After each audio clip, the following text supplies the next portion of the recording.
سال 2023 بروکر پیپوایز خدماتش رو به کاربرای جهان از جمله ایرانی‌ها شروع کرد. پس یه بروکر تازه تأسیسه و ما میدونیم که همیشه کاربرا خیلی محتاطانه به بروکرهای جدید نگاه میکنن. برای همین من میخوام این بروکر رو به صورت کامل برای شما بررسی کنم و در نهایت نتیجه بگیریم که آیا ثبت نام کردن توی این بروکر کار معقولی هست واسه ترید کردن یا نه.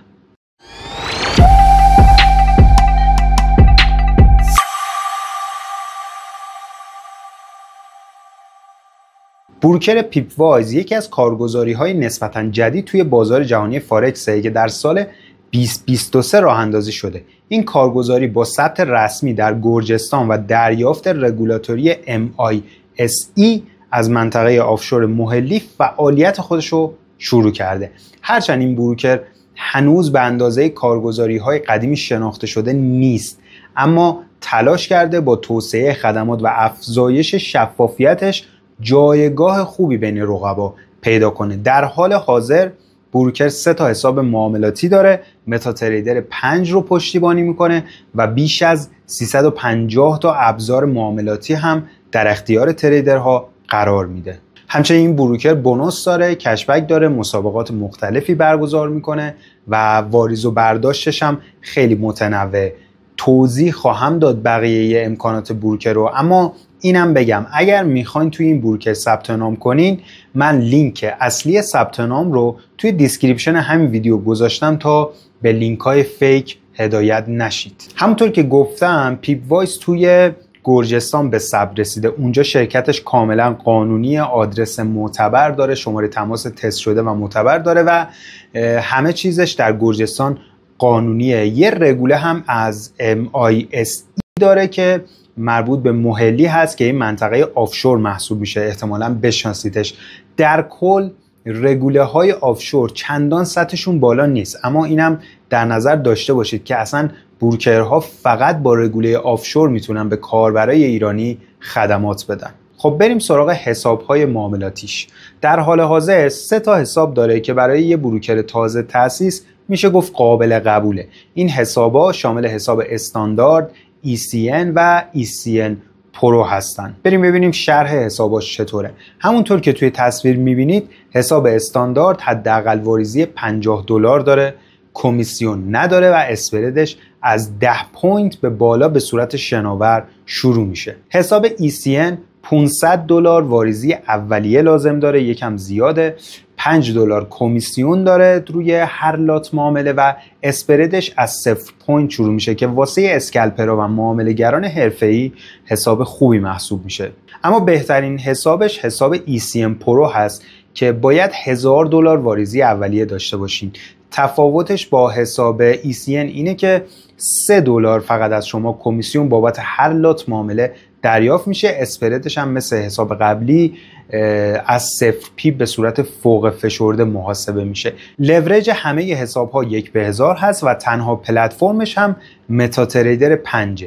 اما اگر میخواید اسپرد واقعی این بروکر و حسابهاشو با همدیگه مقایسه کنید یا اصلا با حسابهای بروکرهای دیگه بسنجینش تا بتونید تصمیم بهتری بگیرین، یه بخشی توی سایت ایران ریبیت هست به نام لایو اسپرد.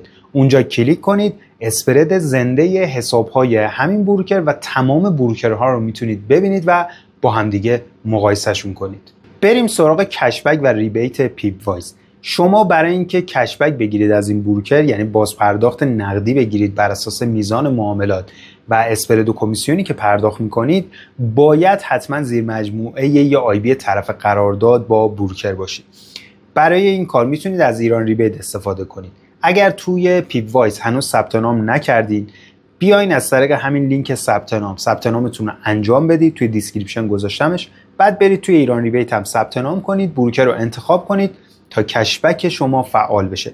اگر هم قبلا ثبت نام کردید یا اصلا آیبی دیگری داشتین، میتونید از طریق لینکی که گذاشتم توی دیسکریپشن همین ویدیو تحت عنوان دریافت کشبک از پیپوایز روی اون کلیک کنید، توی ایران ریبیت ثبت نام کنید، بروکرتون رو انتخاب کنید و نحوه تغییر آیبی یا وارد کردن کد معرف اونجا بهتون آموزش داده شده.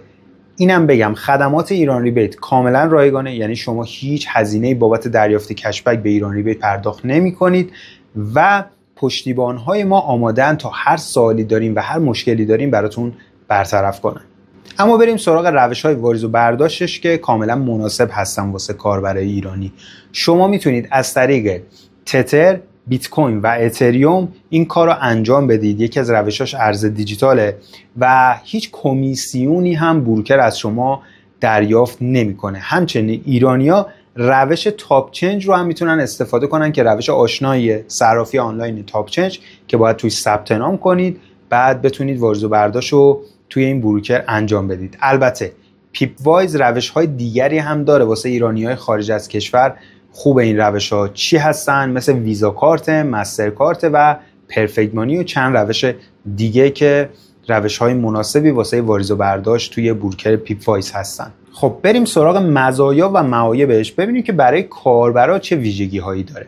مزایاش اینه: یکی داشتن رابطه کاربری حرفه‌ای و خوب توی سایت، داشتن سیستم کشبک و بونوس‌های موردی که ارائه میده، واریز و برداشت مناسب برای ایرانی‌ها بدون کمیسیون و پشتیبانی از زبان فارسی. به نظرم تنها عیب این بروکر تازه تأسیس نداشتن متا تریدر 4 هست که شاید خیلی از کاربرا عادت داشته باشن با متا 4 کار کنن، اما متا تریدر 5 واسه همه پلتفرم ها داره.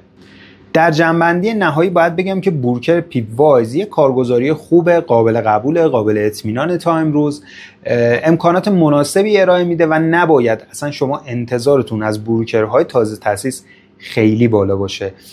حالا اگر کسی از شما هست که داره این ویدیو رو میبینه و تجربه کار کردن با پیپ وایز رو داره، لطفاً توی بخش کامنت ها برای ما بنویسه نظر و تجربهشو تا همه کاربرا و همه کسایی که این ویدیو رو میبینن از تجربه افرادی که با پیپ وایز کار کردن مطلع بشن. فعلا روزتون بخیر و خدا نگهدار.